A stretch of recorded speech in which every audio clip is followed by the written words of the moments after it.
Welcome to Murf's Turf, a Star Trek Prodigy podcast. And Murf's got a brand new turf this week as the crew has gone on their first away mission to a brand new planet. My name is Brent, aka Dad, and with me is my progeny, Jude. Say hi, Jude. Hi, everybody. Jude, welcome back to the show. I'm excited for today. Me too. Today we're talking about the fourth episode, Dreamcatcher. This is an episode of Star Trek Prodigy, Star Trek's very first show meant for kids, even though old fuddy-duddies like myself enjoy the show as well.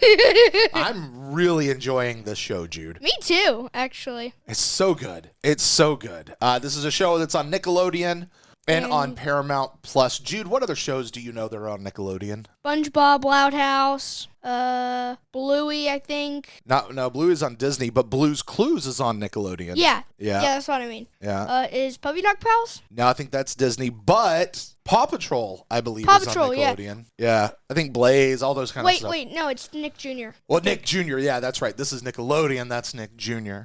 Jude, what? I have a surprise for you today. What is that? You have no idea that this is coming. No, I do not. I'm very excited for this. Do you remember last week in our show when I invited people to send us an email? Yeah. murfsturfpodcast@gmail.com. And you were like, hey, Dad, what's an email? What is an email? And I told you later on that an email is like when people send a letter, only instead of sending it through the mail, they send it through the computer. Oh. And I said if people were to send us one, I would read it here on the show. Yeah. Well, Jude, we got our very first email this week. Yay! Which is really cool. So I'm going to read it, but it's not just any email. Because what's really cool is who this email is from. Well, will I know who it is? Nope, but I want you, here, I'm going to turn it around, and I want you to look at the logo at the very bottom of the email next to their name. Okay. What do you see? Nickelodeon. Yeah. This is from one of the animation directors of Star Trek Prodigy, working at Nickelodeon Animation Studios. What? Yes. That's cool. Yes. This is an email from someone named CJ. And CJ says, Dear Brent and Jude, I just wanted to send my regards for this delightful podcast. We've been working so long and hard in a bubble to make this the best show out there. And now that everyone can see it, it's a blast hearing our demographic, that's you, spout their theories and praises. Makes it all worthwhile. Please keep them coming. P.S. Rock and Murfs are my favorites too. Cheers, CJ. Wow. How awesome is that? That's pretty awesome. Yeah. So, and I kind of said it tongue in cheek, like, hey, I know all the Prodigy people are listening to this show. At least one of them is. Yeah. Which is awesome. So hello to CJ. Thank you so much for sending in that email. That is awesome. That filled my heart, and you should just see the smile on Jude's face right now. Like, he's kind of in shock. Like, oh my gosh. Like, somebody working on the show, their name is, on the screen, like at the end or maybe even the beginning of the show of people who worked on it. Like, we should look for CJ's name in the credits. We should. Yeah, that'd be awesome, right? Actually, Yeah. I did already, which was kind of neat. Wait, are they there? Well, I didn't see it because you stopped it too soon.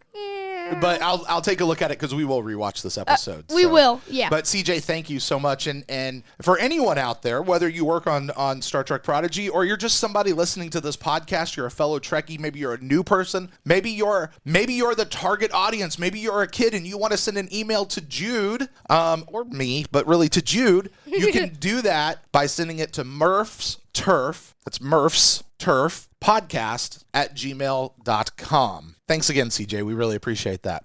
All right, Jude, let's talk about Star Trek Prodigy Episode 4, Dreamcatcher. Kind of 3. Kind of 3, but it's 4. Yeah. We'll let it go. It'll just be 4. Okay. Fair warning to everybody out there, from this point forward, this is a spoiler-filled podcast. For those of you who don't know what that means we're going to talk about everything that happened in the episode. So if you haven't seen it yet, stop this episode, go watch it, and then come back to this episode. At least that's my advice. Yeah. Don't let us spoil it. So from here on out, fair warning, we will assume that you have already seen this week's episode of Star Trek Prodigy, Episode 4, Dreamcatcher. Jude, give us an overall view. Before we talk about all the other things, just in general, how did you like this episode? 1 out of 10. Is that 1 being like really, really good? Or because usually when people say 1 out of 10, that's bad. Like 1 is like really bad. Like 5 is okay, and everything under 5 would be bad, and everything up would be Yeah, and then like good. if you loved it, it's the best thing ever, that'd be a 10. Yeah. And then like 1 out of 10's like. So you're saying 1 out of 10? No, I'm not saying that. Oh, I think you just gave CJ and everybody a heart attack. Oh, what would you say? How did you like this episode? 15 out of 10. Wow, that's cool. That's cool. It was a good episode. Yeah, I know. This is a good episode. It just stopped, like, right when it got interesting. Oh, Jude, please tell us about that moment. So we're watching the show. The show has a bit, because the only people listening right now are people who've seen it, so they know, right, Yeah. guys? Right? I think. Or maybe you're just watching this to then go see this. I was going to say, we can't force them to turn the show off. But, No, we can't. Anyway, but the show ends on a cliffhanger. Yeah, I know. Literally a cliffhanger, because we saw the protostar go off the side of the cliff. And a big plume of dust goes up. So in my words in that moment was like, the protostar just blew up. Or maybe it just hit like a sand thing, because when Rock Talk was getting like tackled by the little guys, like it was like a desert kind of. Maybe it landed where the desert was. I don't know. I assume we'll find out next week. Yeah. But this ended on a cliffhanger, and Jude goes, "What? That's it?" Have you ever seen a cliffhanger? This is what's called a cliffhanger, because now you gotta wait. I hate them. Just make the episode longer. Yeah, come on, guys. You're actually, they're not. They're on TV, so they have to maintain a certain number of minutes. Yeah. But yeah. So, Jude, there's a funny story. And this time I'm pretty sure I got it right. Yeah. 24 minutes and 14 seconds. Was that how long it was? Yes. All right. There you go. There's a funny story from back in The Next Generation. That's the show with Captain Picard. Yeah, I know. Where the season 3 finale Is a cliffhanger? it's a cliffhanger, and it's considered one of the best, if not the absolute best. And outside of being a Star Trek person, I 100% think that this was the best cliffhanger in television history. So anyway, we get to that part. It's the cliffhanger, and people had to wait 4 months to figure out what happened. Wait, what? Yeah. Oh. Yeah, because it went into the season break, and everyone's like, "What's going on?" And people would like find Patrick Stewart, who's the actor who played Picard, and like they'd see him on the street, and he tells a story of like people would roll down their window at like a traffic light, Yeah. and be like, "You ruined my summer," because they're trying to figure out like what's going on.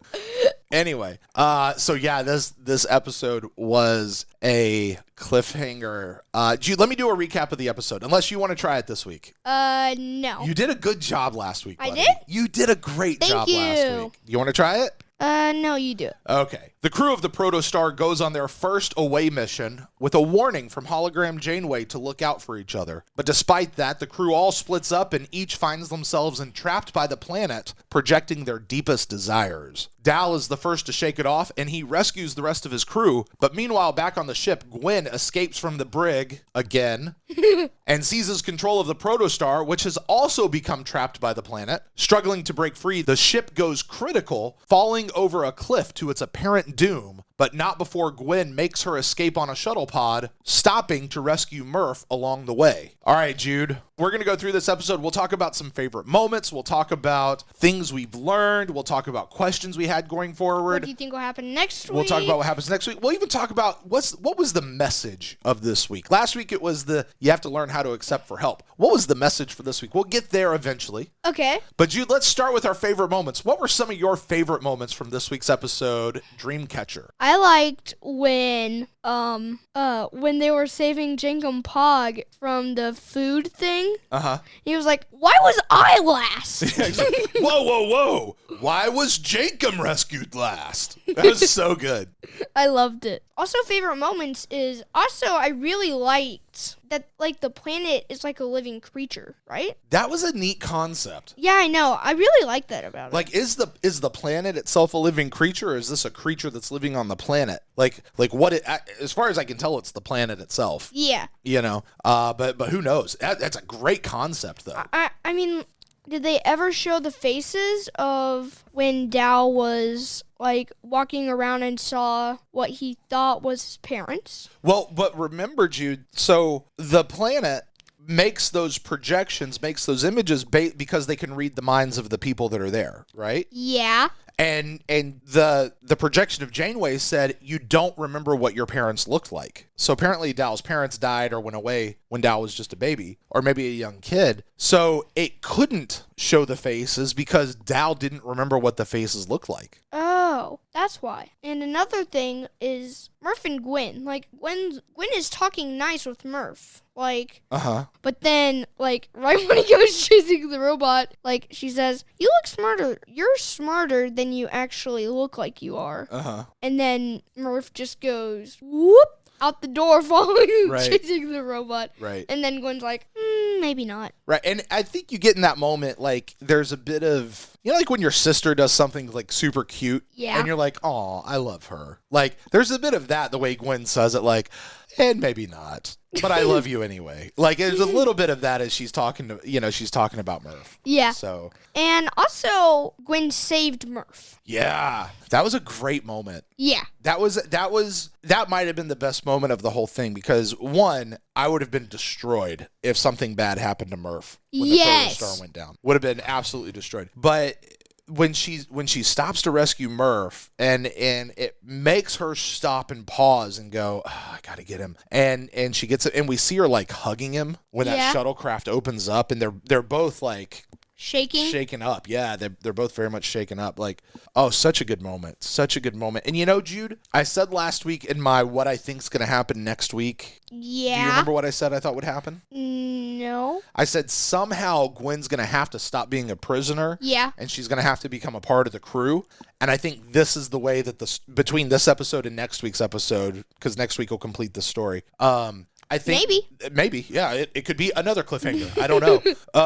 But you're absolutely right. I think we're seeing Gwyn soften and become integrated, and like this will be the process she gets integrated into the crew. You know, this is how it's going to happen. So I think I was right. But oh man, that was probably definitely the most touching moment of the whole episode. Yeah. And when Jenkum Pog goes in and sees the food, like, should I take off my helmet or I'll take it off. Throw it in the corner. Ooh, food. Yummy, yummy. Well, he used the helmet. It looked like he was using the helmet like as a spoon. Yeah. Like he was dipping it in there. Yeah, this is the second week in a row we've seen Jenkum go after food. Yeah. Yeah, man, that man after my own heart. He loves food. He's a Patrick for Prodigy. Mm-hmm. Oh, that's a nice SpongeBob reference there, Jude. I like it. Patrick will eat anything. Hey, I got a Jenkum Pog one for you. What? A favorite moment. There's when Janeway's telling them about the tricorders and the different things they're gonna need as they go down on the planet. Yeah. And she's like, this tricorder, this is about, it's a sensor for different things, and Zero's looking at it going, "That's weird. I'm already detecting a gas." And Jenkum Pog looks over at him and goes, "Hey," or whatever he said. And Jenkum Pog farted. He totally farted. Oh, in the time where they got the phasers and Jenkum Pog's holding it like, what is this? He shot himself with the phaser. So good. It was so good. I got one more Jenkum Pog one, Jude. What? I don't know if you had this one yourself or not, but it was right up at the beginning of the episode when Janeway's like teaching them everything, and everybody's like so bored that they're starting to fall asleep. Yeah, but they're starting to fall asleep, and Jenkum like puts his elbow on the control panel, and he shoots off a torpedo. Oh, yeah. I still love the beginning. Oh yeah, so good. I still love the beginning. So good. All right, what else you got? Other favorite moments you had, Jude? I like the time when Gwyn like when the sword was in its like own like it's like all like it's like in that tube. Yeah, and then like Gwyn Bluehead. Hi, Bluehead. Bluehead. You should have a picture. That's our next T-shirt. Yes. That's our next T-shirt is Gwyn Bluehead. I like it. And hi, Bluehead. And the sword just comes like through the vents in there, and then it like goes into the control panel thingy that controls the brig. Mm-hmm. And then she just walking, and the things go up flying and just go into the ground, like, right in front of the camera. Dude, the fact she can control that thing, with her mind is crazy. Last episode, I thought it was actually a part of her. Yeah. I don't know. I mean, Rock said, I'm not going to let you keep this, and obviously they put it away. But Jude, you understand what that means. At any time, Gwyn could have called that sword to her, and she waited. She stayed in the brig, and she just waited out for the right time and called it to her at just the right time. But at any time, she could have escaped from that brig. Yeah. Like, with no problem. Because they weren't watching her every single second of the day. They should have been. Somebody should have been on watch. Yeah, but they're teenagers, and there's like 5 of them. Yeah. So...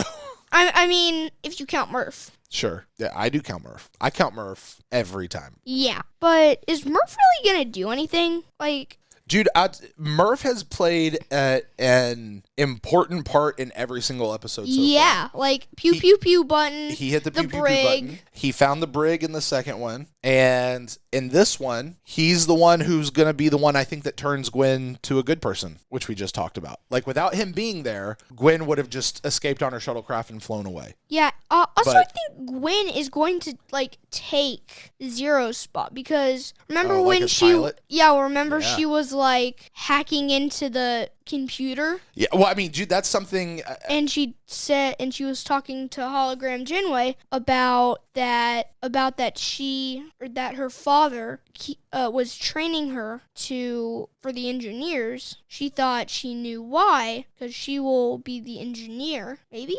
Well, that's something we learned was Gwyn has been training to operate this ship her whole life, even though she didn't know it. Yeah. You know what I mean?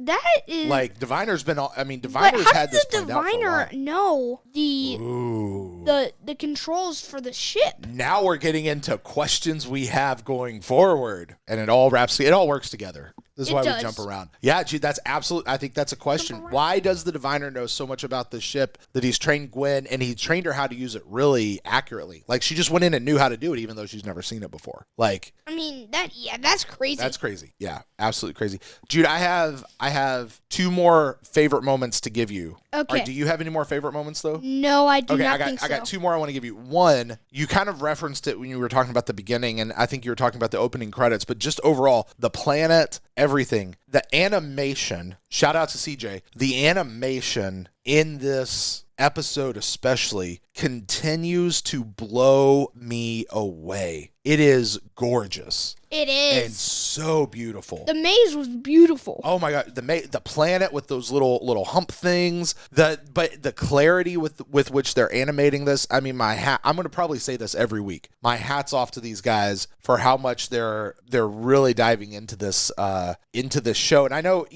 just want to say this. I know I've made the comparison. Lots of other people have made the comparison to how the animation looks a lot like Star Wars, an animated series of Star Wars called The Clone Wars. There's an animated series of Star Wars? Maybe we'll do that one next, Jude. I don't know. But it's definitely feels very similar in the animation style. But I will tell you, and I say this at this point, the animation of Prodigy blows Clone Wars out of the water. Yeah. At this point. It really does. The Clone Wars animation is great. It's beautiful. The animation here, it's such a step above what they did in Clone Wars. And I don't think this is the same people. Maybe it is. Maybe it's not. I doubt it. Or maybe it is. Maybe there's some people. But regardless, it just, my hat's off to the animators and the way they're making this look. The Hagman brothers, the producers. It just, you guys have really, really knocked this one out of the park as far as the art that you guys have really put into it. And then we got one more spot. Okay. All right, one more spot. When they're introducing the little car that they're going to drive around. Yeah. And Janeway goes, and my favorite thing, the hold on to your butt grab handle.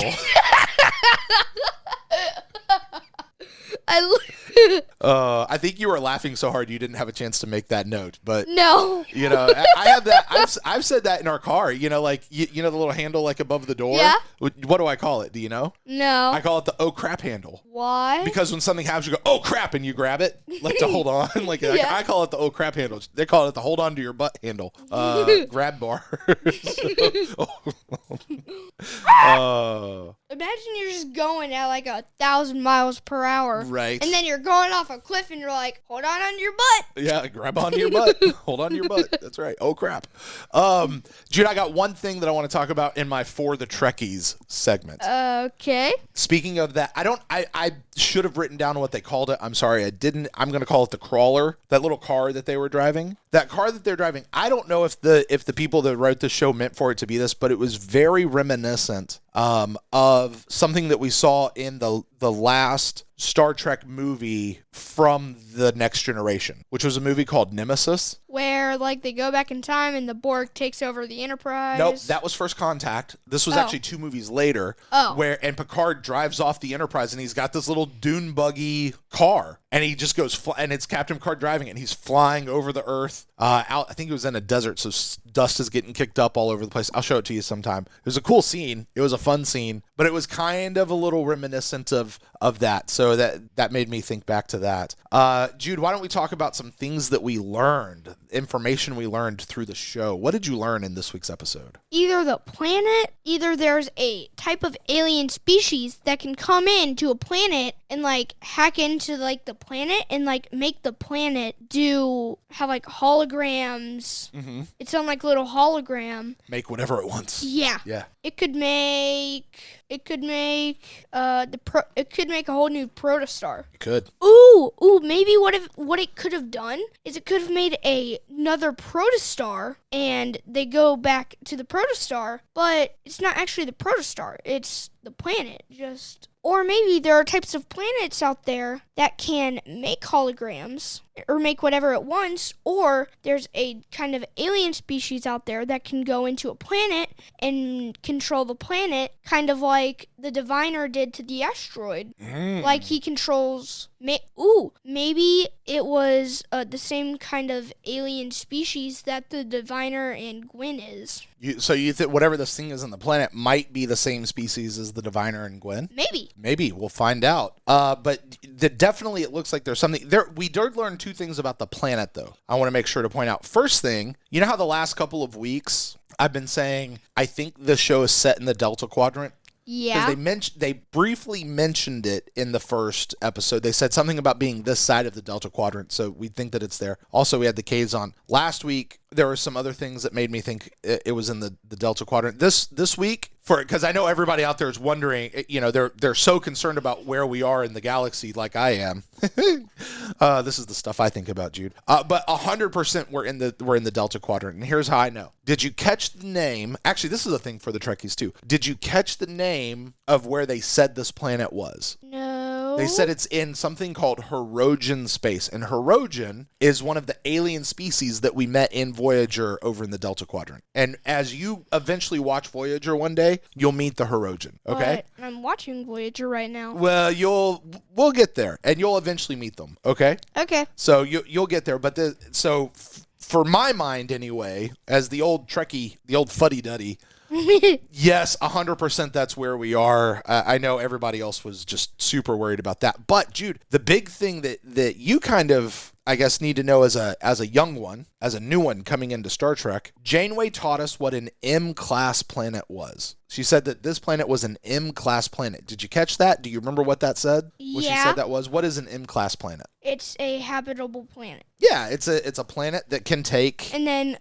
Dallas is like, no, we want an A-class planet. Yeah. I think I know what he means. Yeah, well, he thinks M. Oh, that's really low in the alphabet. I want the best planet, and that's not actually what the class means. It just really an M-class planet is a planet that's capable of having life. Was there anything else you learned in this episode? Because I have 2 more things I think that I picked out. One more is that you can reprogram the computer to forget about the past and just see you. Ooh. Like how Hologram Janeway was complaining to Gwyn, you can't do this, you can't do that. And then she's just like, boop, boop, boop, boop, boop, boop, boop. And then she's like, what can I help you? Yeah, I think that just goes to show how good Gwyn is at dealing with the computer. Yeah. And the fact that Hologram Janeway is, as much as we'll look at her as a person, she is still a computer program. Yeah. And can be manipulated like a computer program. I have something for you about Janeway specifically. Okay. This was a real quick throwaway line.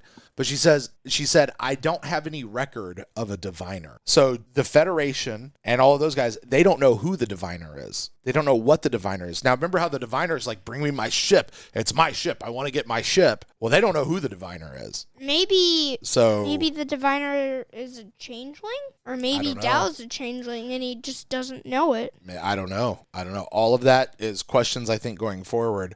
But we definitely learned that whatever the diviner's relationship is with the protostar as a ship, that's a one-way relationship. The protostar doesn't know who the diviner is. No. But the diviner knows who the protostar is. So I think that'll be very, very key. They showed us one more thing. We actually talked about it a little bit already. The tricorder and the phaser. Huh? Is this the first time you've seen a tricorder and a phaser? What?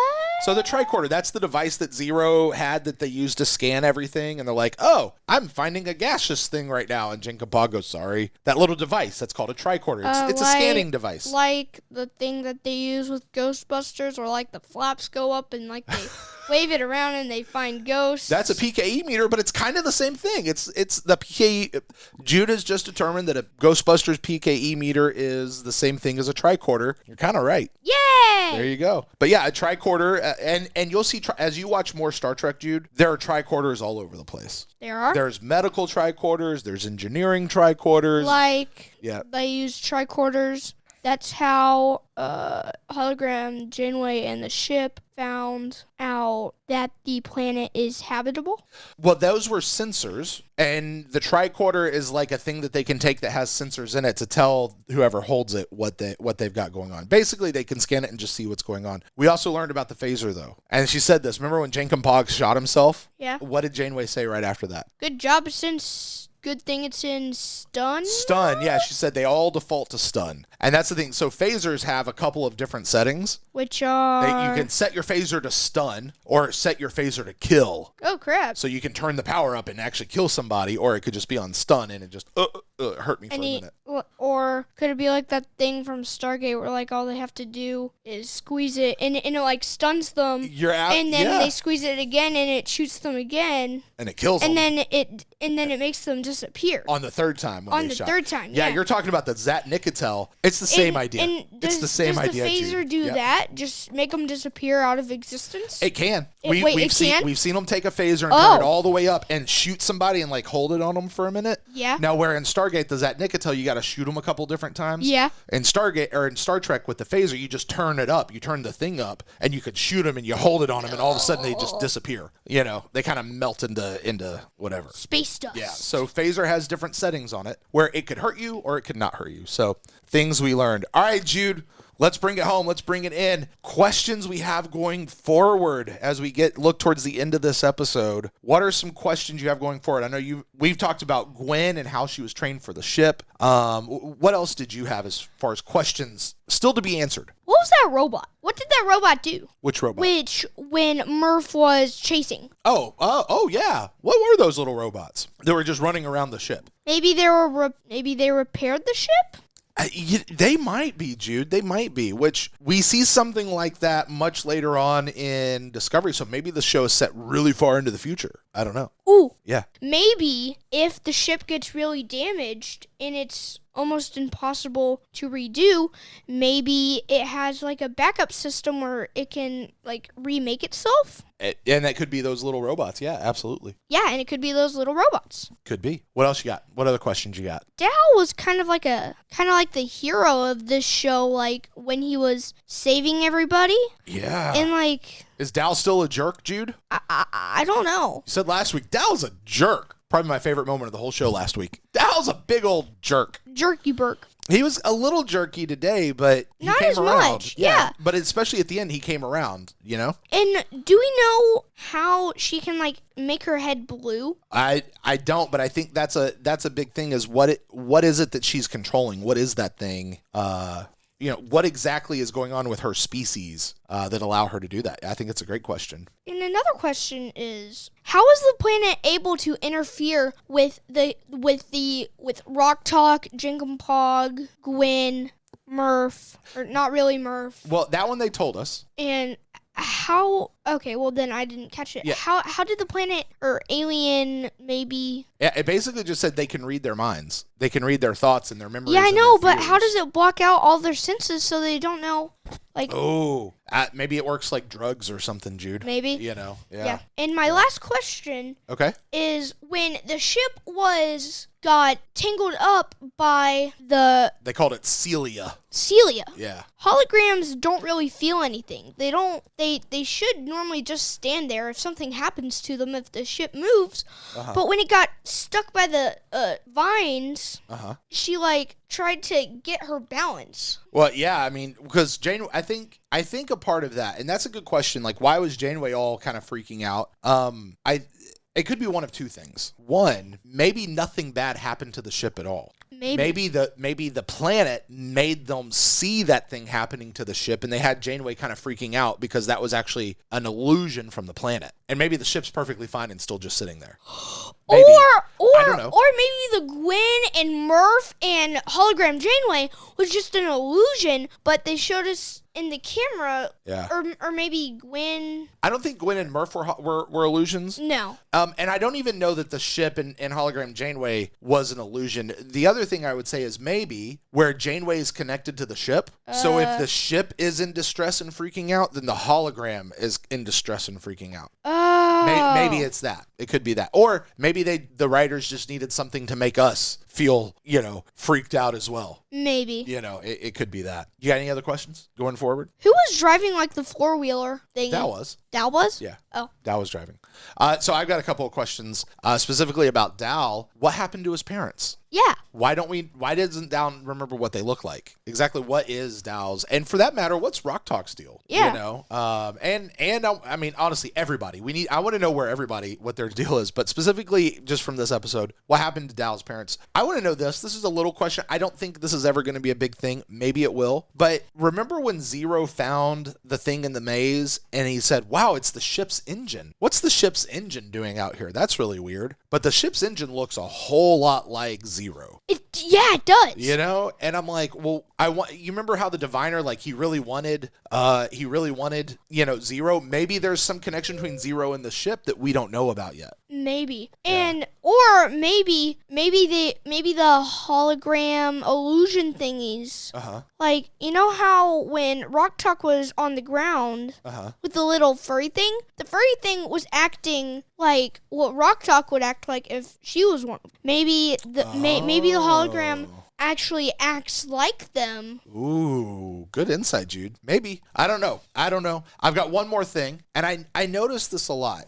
Dal did it. I think that Janeway did it. I know Gwyn definitely did it. But they continued to refer to the diviner as our diviner. They all called it, not the diviner, they all called him our diviner. So why are they continuing to call him our diviner? Does he not have another name? You know what I mean? Yeah. She doesn't call him Dad. And also one thing that I noticed is when the diviner was standing there. Yeah. I knew. Oh, right, the hologram diviner?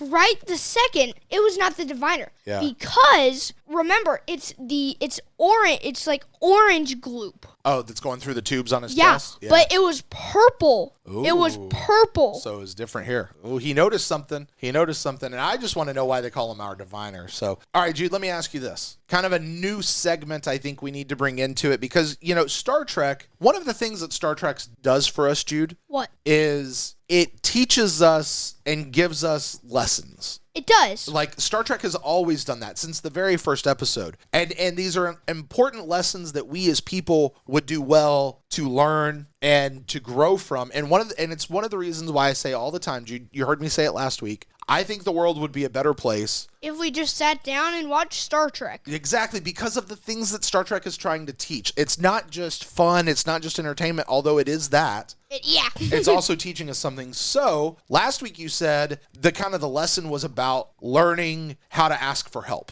Did you catch any lessons out of today's episode? You have to rely on all of your senses, not just one of them.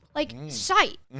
because it would go into the planet would go into your mind and make your mind feel like that it was actually bouncing on you. Yeah. What was actually bouncing on you was vines. Yeah. And so what you're saying is you can't just believe what you see. No. You got to use all of your senses. Yes. Yeah. Yeah, I don't. That's really the only message that I had. All right, I'll give you one that I got. And, Okay. and to me, this was a little bit of a big one. Now, I got to tell you, Jude, sometimes I find messages in Star Trek that the writers never meant to be there, but it was still a message nonetheless. So this may be that in this case. Janeway says to the crew as they're leaving to go off on this away mission, Yeah. she says, and above all else, look out for each other.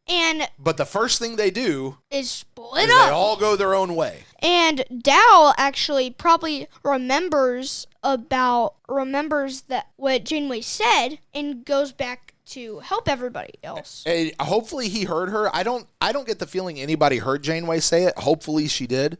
Or hopefully Dal did. But definitely there was this thing. They became vulnerable when they all split up and they went their own way. But when they actually started looking after each other, they were able to rescue each other. They were able to shake each other out of their senses. They were able to come together. And you know who I think we also saw this in is our quote unquote bad guy, in that it's Gwyn. I think Gwyn actually showed us this exact same thing when she was trying to leave the ship.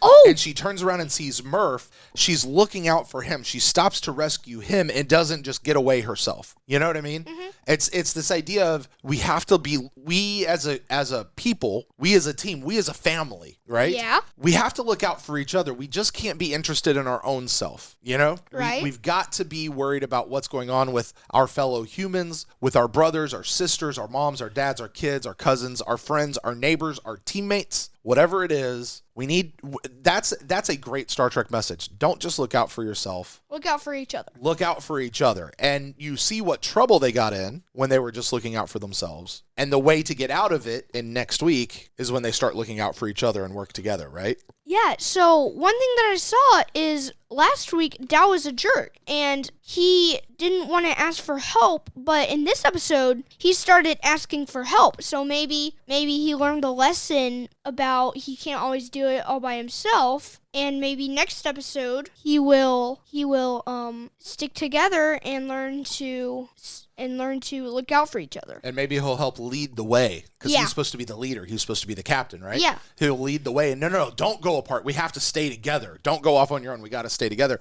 And Yeah. Jude, I think that really leads us to the very last thing we'll talk about today is what do we think is going to happen next week? I think you just kind of said what you think is going to happen next week. I have no idea. Well, I mean, I think in general, the ship can't actually have blown up. No, Right? no. So they're going to have to find their way to the ship and how to get off the planet. They may or may not have to do a battle or escape from the Diviner because he's I like to see a battle. on his way. We might get it next week. I imagine we'll get it next week.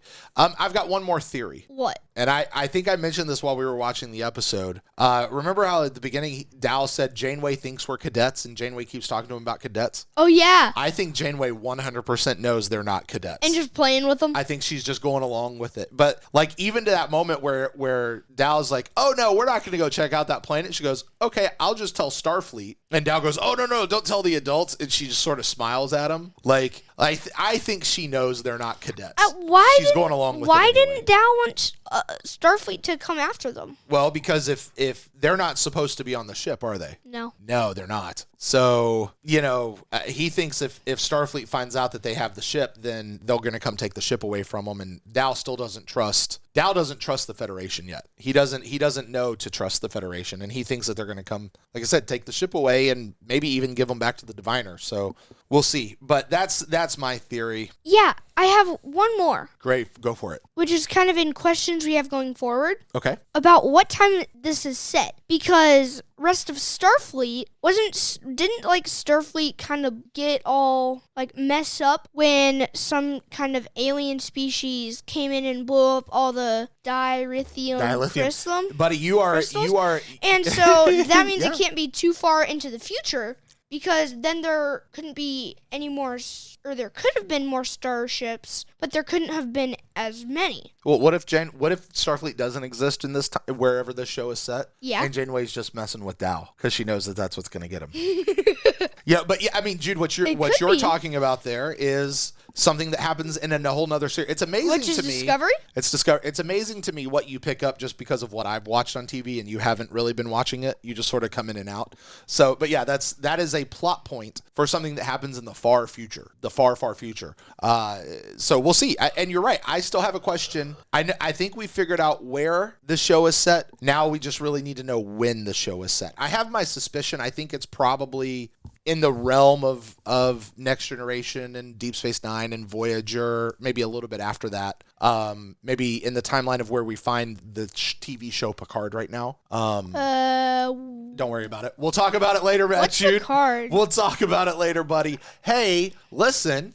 What should people do if they want to talk to us? Email? Yeah, they can email us to Murf's Turf Podcast at gmail.com. Hey, just like the email we got earlier today, if you guys email us, we will read it on the next episode of Murf's Turf. Jude, this has been a fun episode, buddy. We love the show.